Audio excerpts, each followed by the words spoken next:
hello. Morning, evening, afternoon, everyone.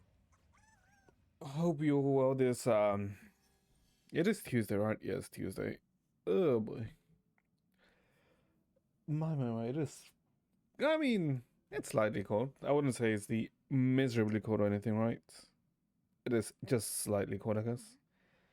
So yeah, so today, I mean, I did say it was gonna be like an early-ish stream, holiday stream. Hell no, it's not a holiday stream. Shut the hell up. Giga cup of hell. What about 3.8 story? I will do it. We'll talk about 3.8 story, right? Because we kind of just finished it yesterday, right? And we didn't talk too much about it in the end. Because I was not expecting to stream until more or less 11.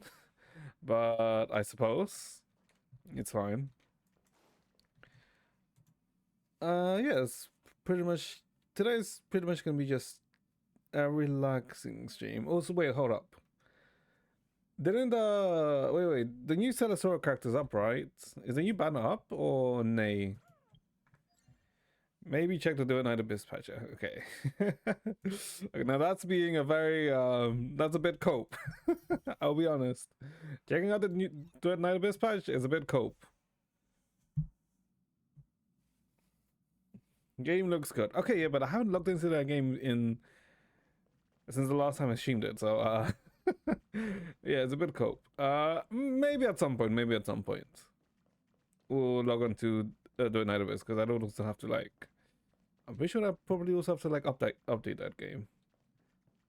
Is pre-hate viewing. Okay, but how am I pre-hate viewing? What I said is a bit cope of us logging into DNA. That's not me pre-hate viewing. That's just me saying it's cope. And it's a different game now. I'm okay, I'll be honest, I haven't really, kept up with it, but isn't the update just a new region? Or not a new region, but like a new map or something, right? Basically China, right? It's not Hoyo, of course. Okay, but how? What? Shut the fuck up! It's not Hoyo. It's like literally. I literally said my grabs with freaking DNA when beforehand, right? Like, it's not that it's not Hoyo or anything. It's just that the game is okay. It's like, yeah, just okay. Do the recap. Yeah, we're gonna do the freaking 3.8 recap. And do not worry. Why am I walking around? You know what? We can do the recap while we do. Oh, we do this. Wait, wait. Hold up. First, let me check Stellasora. I'm pretty sure Stellasora should be up, right? The new banner for Stellasora. I do want to check. Wait, I do want to essentially high roll. I say high roll, but I know it's like I'm pretty sure I'm not even close to the. I'm most like definitely certain I'm not even close to it, right? Wait, did the update I'm assuming finished already, right? Well, hopefully. Oh my god, it's a 1 gig download. Okay. And I guess apart from the Stellar Story update, was there like in oh wait, there was like an NTE thing. Yeah. There was like an NTE video that dropped last night. And I guess the announcement of the last beta for NTE. Apart from that, I don't think anything else. Oh, I guess we can also watch a Linnae video, because I'm pretty sure a Linnae video came out, right, for War. Since the War updates in it's technically tomorrow night, right? The War updates. What up? Let's see. Yeah. Apart from that, I don't think there was like really anything else that was announced or anything. Okay, first let's see. Did this 1 day and 23? Why is he not pre-hating NT? You do not have like uh set my gripes with NT, or what the hell is this? Huh? It's snowish tickets. Oh, it's because she's limited.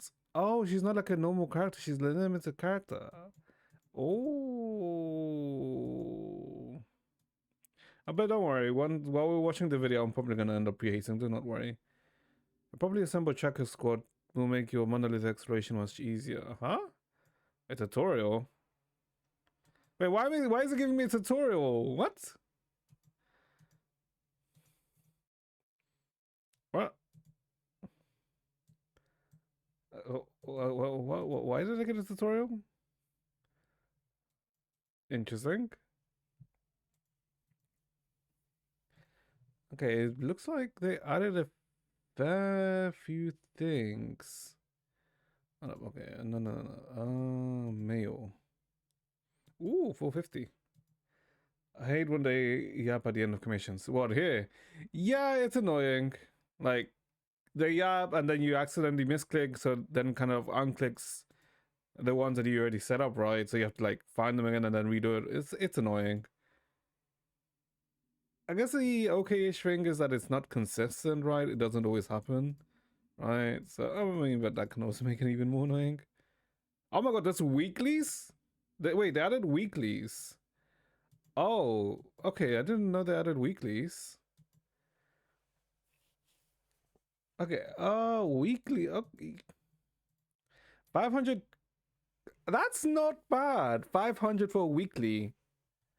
That's actually not that bad. Interesting. Okay. Okay. Sure. Okay. Neat. That's almost two pullers. I mean, that is almost technically almost two pullers, but if anything, like this stuff is like the more important thing. The cartridges and the boxes. That's actually kind of more important than the weeklies. What is this? Oh, there we go. Wait, I'm assuming new BP, right? Oh no, the BP hasn't changed yet. Okay, I mean, not that it matters too much, right? It's not like I buy BP in Stellar. Achievements. Ooh, wait, how have I not accepted all of these before? Okay, okay, wait, hold up. Hold up, I'm making bank. Wait a minute. Okay, okay. Uh, Hold up. We kind of made stonks there. That was kind of stonks. Okay, I didn't realize I hadn't accepted the achievement rewards.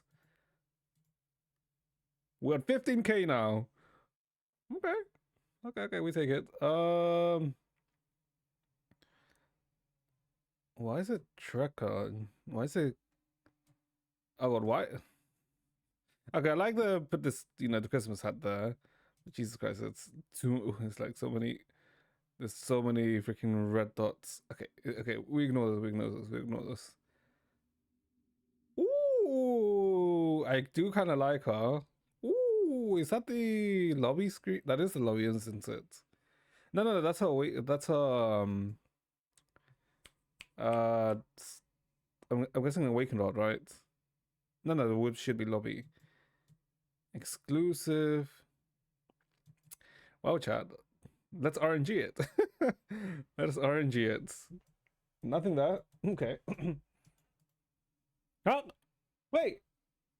Limited in which way? I think it's limited in the sense that it won't be added to standard, right? Wait, there was no rainbow, right? Wait a minute, there was no rainbow. I'm pretty sure there was no rainbow. Hold up, hold up. Wait. No returns to standard. Oh, then I'm not sure then why it's limited. Fuck off, Minerva. Okay, what does it mean by limited? Hold up. Possible checkers, yeah. Is a limited banner where you can use cerulean ticket to recruit trackers. During this period, no. Okay, when the banner ends, she will not be added to permanent tracker banner.